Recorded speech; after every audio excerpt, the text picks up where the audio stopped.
Sejahtera semua, selamat datang ke channel Fels Lifestyle. Halo semua, salam sejahtera Malaysia. Salam sejahtera Malaysia. Halo semua, salam sejahtera Malaysia. Salam sejahtera Malaysia. Halo semua, salam sejahtera Malaysia. Halo semua, salam sejahtera Malaysia. Selamat datang ke channel Fels Lifestyle. Tuan-tuan dan puan, di tahun baru ini kita dikejutkan dengan satu kabar. Kita digembar-gemburkan dengan gerakan Dubai menggulingkan kerajaan dipimpin Datuk Seri Anwar Ibrahim, kerajaan perpaduan ataupun kerajaan madani hari ini. Benarkah memang ada gerakan Dubai ini? Dan kalau ada pun, let's say lah, PN sudah cukup 112 ahli parlimen. Kenapa nak mengadakan perbincangan ini di Dubai? Tuan-tuan, setakat ini memang kalau ada kabar angin yang digembar-gemburkan, kononnya ada gerakan Dubai. Kononnya ada pemimpin dari kerajaan, pemimpin dari pembangkang mengadakan pertemuan. Kalau benar, kenapa mereka mengadakan pertemuan di Dubai? Kenapa tidak melakukan pertemuan di dalam negara saja? Yang pasti, kerajaan pimpinan Datuk Seri Anwar Ibrahim masih kekal dengan sokongan yang kuat, sokongan ahli parlimen. Bahkan, 5 MP dari PN sendiri pun sudah menyatakan sokongan terhadap Datuk Seri Anwar Ibrahim, sudah menyokong Datuk Seri Anwar Ibrahim sebagai Perdana Menteri. Saya boleh katakan ini satu berita buruk untuk Mahathir, untuk Muhyiddin, untuk Hadi Awang.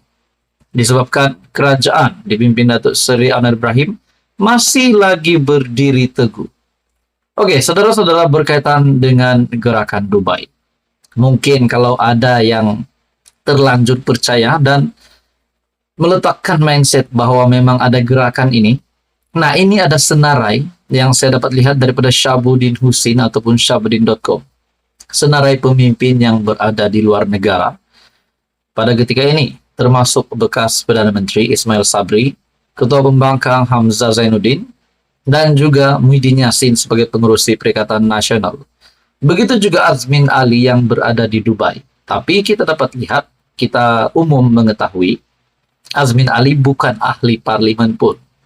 Nah, saudara-saudara, dalam perkongsian daripada Shahabuddin Hussein, memang Azmin diketahui berada di Dubai.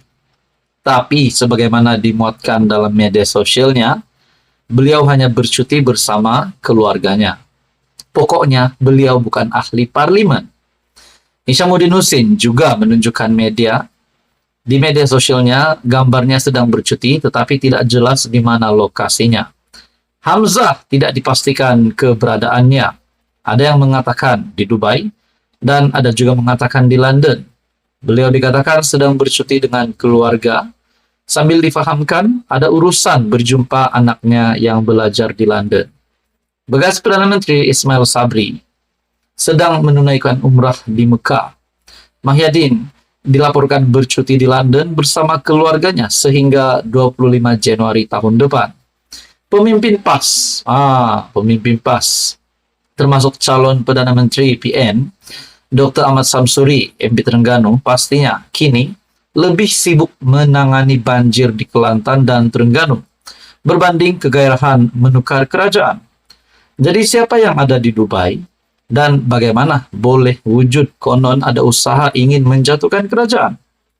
Dalam hal ini, menurut Shahabuddin pula, kalau Agong sedang bercuti bersama keluarga Baginda di Dubai, untuk apa Baginda mahu menyerabutkan kepala dengan hal-hal lain yang boleh diselesaikan di dalam negara? Nak tukar kerajaan, bawalah usul undi tidak percaya dalam parlimen atau kumpulkan seramai 112 ahli parlimen dan kemudian tunggu saja dipanggil menghadap ke istana negara. Kenapa perlu sampai kejar Baginda hingga ke Dubai? Kalau benar sudah cukup jumlah, berpakat sambil minum teh tarik di kedai mamak pun boleh dan tak perlu pergi sampai ke Dubai.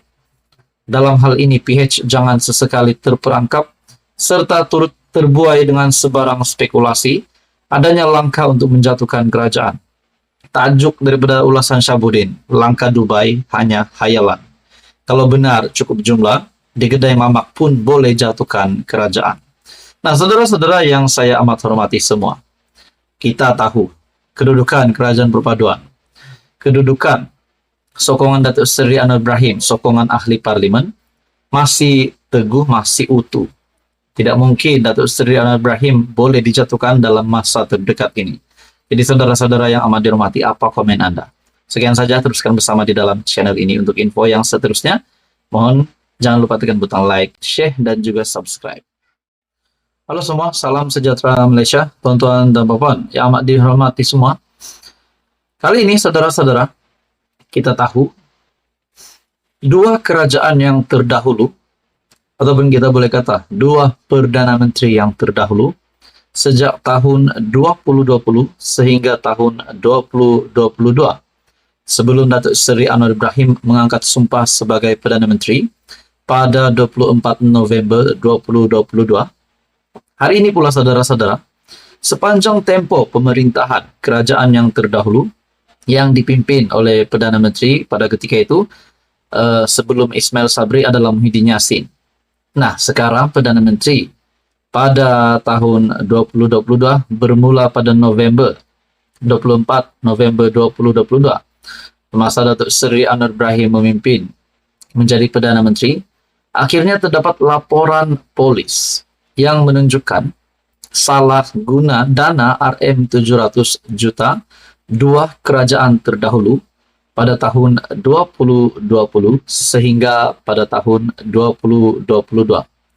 Satu laporan ataupun satu artikel dari Malaysia Kini, polis terima laporan dakwaan salah guna RM700 juta dua kerajaan terdahulu.